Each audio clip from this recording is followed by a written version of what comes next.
In this lecture, you will have a discussion about polarization in dielectric. So what do you mean by dielectric? You might have clear idea about conductor and what is the dielectric and what will be the dielectric constant and what do you mean by dielectric strength. So later we'll see that how polarization is going to take place and we'll define polarization or under the condition of the dipole moment, and we'll have discussion about the polar and non-polar, two different types of the dielectric we are going to discuss. After that, we'll see what is the dielectric constant and how we can define the dielectric strength. So, like in case of conductor, so what we'll see in the conductors, we have more number of free electrons. So that's why conductor is able to conduct electricity can pass easily or flow of charge carriers takes place, and due to that we have current. But in case of dielectric materials, we have limited numbers of the electrons. Okay, so that electrons, how it will be responsible for the current and how conduction is going to take place even in the dielectric materials. So here when we'll apply the electric field, so without electric field, if you see that in general, suppose we'll talk about some particular element. So in that, if you see the structure of the element, so what we have here, we have nucleus. So nucleus having what? Proton and neutron. So proton it is having positive charge and neutron is neutral. Okay, that is lies in the nucleus. And around this nucleus, we have orbits. In these orbits, we have electron, which is the negative charge. Okay. So when we are going to apply the electric field, if you see that these are going to be polarized, the electrons will move opposite to the direction of the electric field, whereas positive charge, that is the proton, will move in the direction of the electric field. Okay, so this proton, that is positive charge, in the direction of the electric field, and this electron will move in the opposite direction of the electric field. So on the basis of that, this force experienced by the positive charge is F plus QE, and for the negative charge, it is F negative equal to QE. Both having same magnitude, but direction is opposite since number of proton is equal to number of electrons. Okay, so due to that, magnitude of the force remains same, but direction is different. So now positive charge carriers and negative charge carriers being separated. So you know that concept about the dipole. So this is the minus Q, okay, minus Q charge, and we have plus Q charge. So when separation takes place in such a way that separated by some distance, suppose we call D, then it forms the dipole. So that discussion here we have.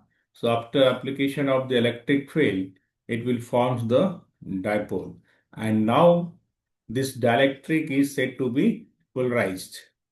Like if you see that nowadays, if you so talk about the winter, so that woolen clothes got ionized, right? Similarly, here this positive charge carriers and negative charge carriers align in different direction, opposite direction. So that is called as here, it is said to be polarized. And such type of the dielectric, which is not permanently polarized, is said as the non-polar. Like we have hydrogen, oxygen. So these are the example of the non-polar. Means it is not permanently positive, negatives are separated from each other. Next, we'll see here in case of polar molecules. So if you see that first situation here, this is about the non-polar. So in case of non-polar, what is happening here? Here, you see that electric field is not applied, so it's equal to 0. So that elements are same as in the center we have nucleus, that is the positive charge, and around this we have cloud of the electrons. Okay, that is revolving around the nucleus. But when we are going to apply the electric field, so after that alignment takes place. Okay, and this positive charge carriers will align in the direction of the electric field. So that you are seeing here, positive came this side in direction of electric field in this way, left to right, and negative charge carriers came opposite of the direction of the electric field. So in this situation, you are seeing that dipole is formed. So by using the concept of the superposition, what was the situation in the left side, it will remain in the right side. Okay, so that number of the charge carriers, all these things will remain same by using the concept of the superposition. So that's why you are seeing this situation, as well as here formation of the dipole takes place. So combination of both satisfy the superposition theorem, or simply we can say here superposition. So this is happening where in case of non-polar. Okay, so this is the formation of the dipole takes place. Now we are going to see in case of situation of the polar. So in case of polar, what is happening? It is already permanently in the form of dipoles. Like here, if you see that even electric field is not applied, it has positive charge carrier here and it has negative. Okay, positive negatives are separated and already it has formation of the dipole. But when we are going to apply the electric field, so due to that, it will have proper orientation. So what is happening in this, positive charge carriers is aligned along the direction of the electric field, and whereas negative charge carriers are aligned in the direction opposite of the electric field. So like we have example for that, we have water molecule, H2O, sulfur dioxides. So these are permanently polar. But when we are applying the electric field, what benefit is going to get is that it will be aligned according to the applied electric field, and that dipole will be parallel to the electric field after application of the electric field. So that is the main difference. Here question may come, what is the difference between polar and non-polar? That you can explain with the help of example. Now we have discussion since the formation of the dipole takes place. So we are talking about the dipole moment. So already you know that dipole moment is given as the product of the charge and the distance between them. So that's why P equal to Q into D. Now if you have n number of the dipole, okay, so in that case, how we'll find the dipole moment? So for that we are using the summation here, K equal to 1 to n, and here it is product of qk into dk. So as per how many dipoles are there, value of k are going to change. Now it's very important, we are going to define what is the polarization. So polarization, we are going to have unit, that is the coulomb per meter square. How it is coulomb per meter square means, here if you have what we have, we see the expression here.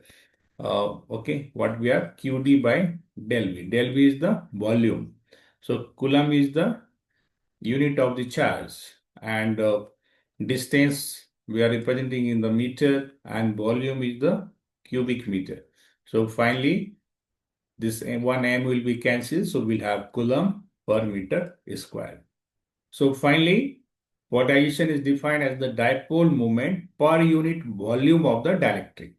Whatever, how many dipoles are there, so per unit volume, how many dipoles are going to exist. So that it is the summation of the dipole moments, okay, in the numerators, and the denominator we have differential volume. So here volume tends to 0, but it's not 0. So when volume is going to shrink, okay, so that is meaning here del V tends to 0.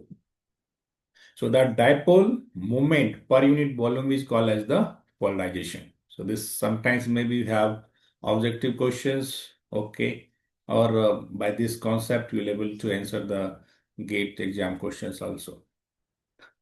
So far we have defined what is the polarization. Now we are going to see polarization, how it is going to change the situations, how that flux density is going to change. Okay, so that we are going to see here. So now already we know that about the charge density we represent by the rho v, and this rho v equal to del dot D. So D is what here? Flux density, and D is also equal to epsilon naught into E. Okay, in case of free space. So now due to polarization, we are considering that charge density is going to increase. So the charge density due to polarization we are going to represent with or due to formation of the dipole, we are writing as the rho suffix PV. Okay, due to formation of the dipole.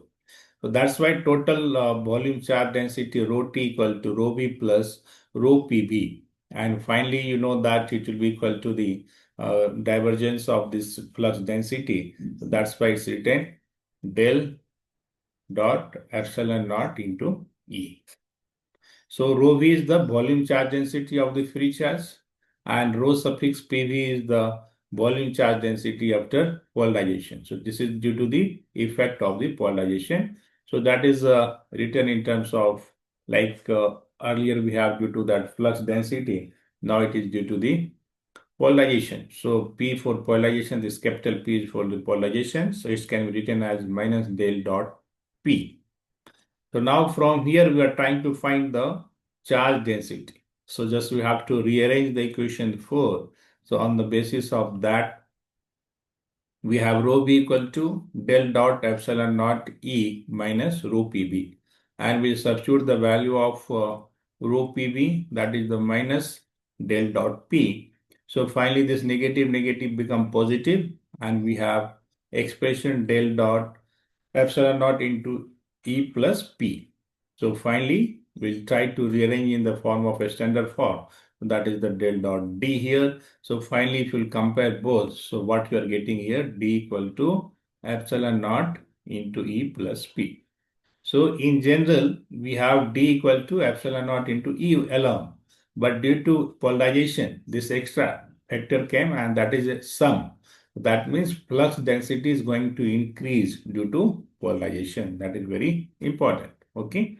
So this is a situation in case of free space. And now your flux density is going to increase. Okay. After the polarization. And when polarization will take place? When electric field is applied. So that's why flux density of the dielectric materials increases after application of the electric field. Since due to electric field, polarization is going to increase. Now in some dielectric materials, this polarization is given as P equal to susceptibility into epsilon naught into E. So this suffix E, we are talking about this susceptibility about the electric field. So this susceptibility means how much this particular material is sensitive to the electric field. When electric field will be applied, so how much chances that it will be polarized. Okay, some will polarize soon, somebody will take some materials may take time, or maybe we have to change some situations, atmospheric pressure, temperature, all these things. So this susceptibility represents that how much material is sensitive to the electric field in this situation. So now finally, in place of P, we are writing this expression. Okay. So here epsilon naught E is the common. So that we have taken outside. So finally, we have epsilon naught E inside the bracket 1 plus X, that is susceptibility in case of electric field. So again, if you compare this equation, so now we have expression epsilon naught epsilon R into E. So finally, from here, what you are seeing that what is the expression for epsilon R is here 1 plus susceptibility. So that's why now we are able to define, or in general, okay, E total permittivity will be here epsilon equal to epsilon naught into epsilon R. So this is the epsilon naught is the permittivity in the free space, and this epsilon R is the relative permittivity. So finally, relative permittivity is the what here? Ratio of epsilon by epsilon naught, or it is equal to 1 plus susceptibility in the electric field. So epsilon naught already we have seen in case of free space, its value is 10 to power 9 by 36 pi farad per meter. So now we are going to see what will be the expression for the dielectric strength also. So here again, in the different situation, what will be the value of the dielectric constant? So finally, already we have defined it is the ratio of permittivity of the dielectric to the free space. Okay. So permittivity of the dielectric divided by permittivity of the free space, that is epsilon by epsilon naught. So this will be greater than equal to 1. What is the situation? Okay. For free space, this value will be greater. Relative permittivity, this is the expression, and this value will be greater or equal to 1, where in case of free space. Whereas in case of non-dielectric materials, like we have metals, it is the conductor, right? Non-dielectric materials. So in that case, epsilon r is going to become 1. Relative permittivity is going to be 1. So now we have a definition for the dielectric strength. So like you have, suppose for example, in the earlier semester or might have discussion about the breakdown of the diodes. Am I right? Either you are talking about the normal p-n junction diodes. In case of reverse bias, if you see that we have breakdown, like Jenner breakdown is there or avalanche breakdown is that there, right? So where after the particular VBO breakover voltage, you are going to get the enormous current. Okay, so similarly here, the minimum value of the electric field at which breakdown occurs. So dielectric breakdown occurs means the dielectric will lose the properties, it will change to the conductor, means conductivity will takes place. So the minimum value of the electric field at which dielectric will be converted into the conductor is called as the dielectric strength. So like this here we have seen about what is the polar, non-polar, and what is the effect of electric field, and finally we have seen the expression of the polarization and how polarization is going to affect the flux density. So flux density is going to increase due to polarization.